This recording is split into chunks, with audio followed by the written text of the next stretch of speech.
I walked into the Great Smoky National Park 3 days ago, and now I can't get out. Written by Bella Bibliophile. I have been immersed in darkness for 3 days. Or at least, I think it's been 3 days. This isn't some sort of metaphorical darkness or a darkness of spirit either, and I swear I'm not crazy. I figure this is the time to introduce myself.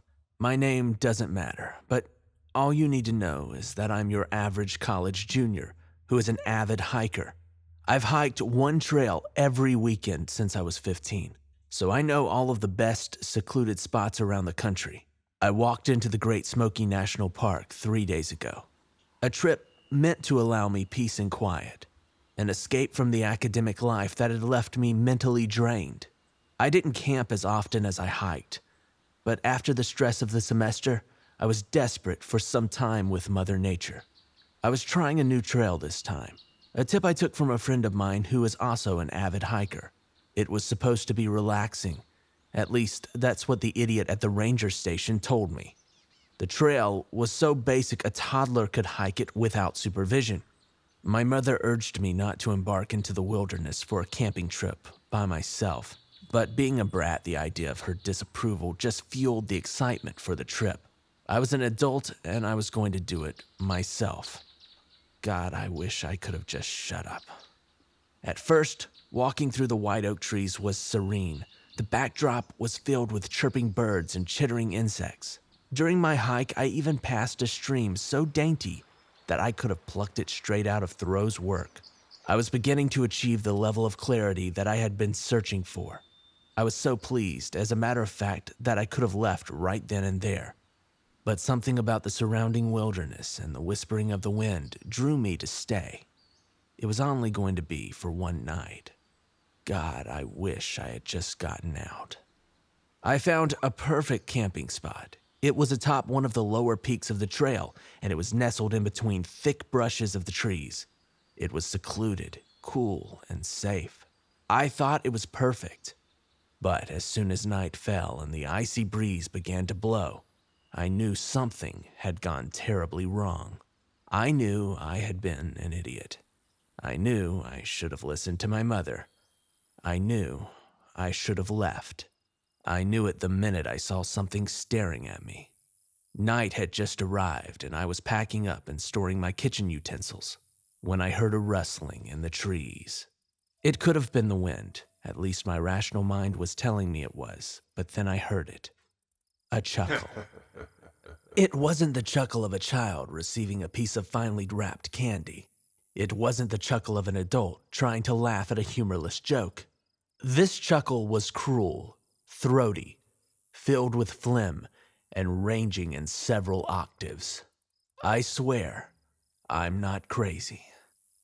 I turned around, and even though my feet felt like concrete, that's when I saw him.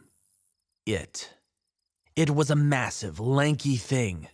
It looked like a person who had been drenched and permanently covered with some sort of black tar. Its eyes weren't even eyes at all. Just large, perfectly round holes where two yellow beads sat. And when it noticed me noticing it, I almost threw up my one-pot chicken teriyaki because it smiled at me.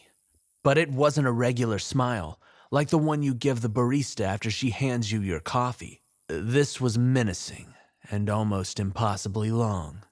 Its smile stretched from one corner of its face to the other, continually reaching higher and higher up its face with an impossibly large amount of teeth.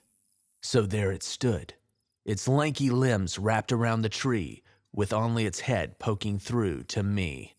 I couldn't move. I couldn't breathe. I couldn't understand.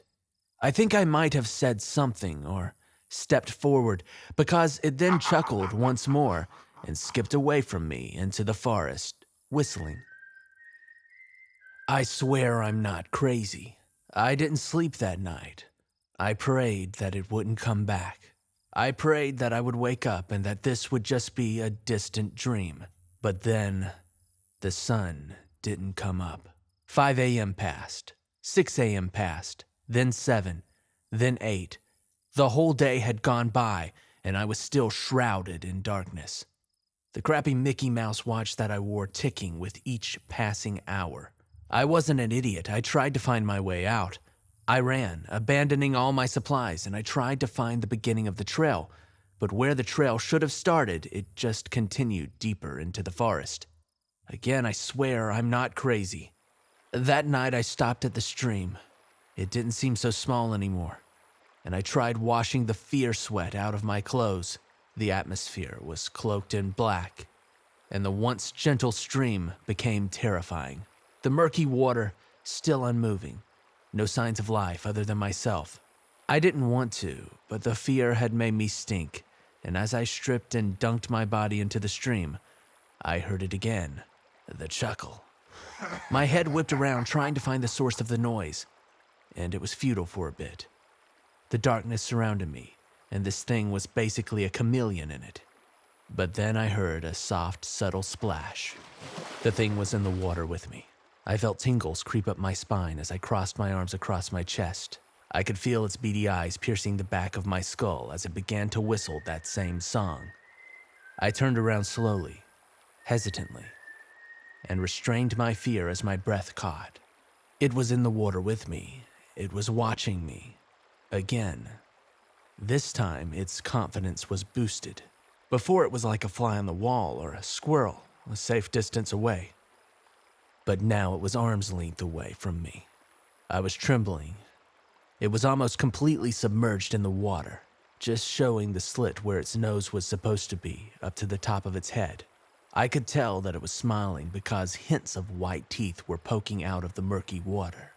I didn't know if I should run, or cry, or induce a life-ending heart attack. It wasn't moving. It just kept whistling and smiling, two things that I didn't know could happen at the same time. All the while, it stared at me. It felt like eternity. I couldn't tell how long I was in the water with the thing. Without the sun, time becomes irrelevant. Everything was hovering in a state of perpetual eternity. Eventually, the thing either got bored or hungry because it swam back the way it had come. With a chuckle, I watched it crawl out of the murky water on all fours as it began to laugh maniacally. It kept laughing as it stood on its legs and skipped away from me again. Its head turned back to look at me as it left. I swear I'm not crazy. I stood there in the water till my skin almost slid off. I hid in the tree for the rest of the night. So the second night came and went. At least, I think it did. The next dark day was dedicated to finding my way out. I tried retracing my steps to come back to my original campsite. I had been an idiot and left the map. When I came back, everything was torn to shreds. The bag containing my spare food was gone. The map, giving me any hope of freedom, was destroyed. The compass, the one thing that could guide me in this eternal night, was smashed to pieces. Now, as I lay cowering on the ground, I think that this is what it wanted. It wants me to panic. It wants me to break down and cry. It wants me to be paranoid. I think that this is my third night here, but how do you tell time when the sun won't show its face? If the sun never rises and the day never begins, is time even relevant at all? I know that the creature will visit me again tonight. I hear its melodic whistling against the howling of the wind. I know it's going to come even closer tonight. Today? I don't know. I can feel the icy tingle envelop my body. I know it's coming to get me. I can hear the broken leaves crunching on the floor. I can hear the gross chuckle. Its yellow beads, its thousands of teeth, its slick black body. It's coming for me. And this time it's going to get me. And God, I swear, I am not crazy. If you find this, turn around immediately. Don't dismiss this as some crazy person's rant. If you hear rustling in the trees, don't investigate. Just leave.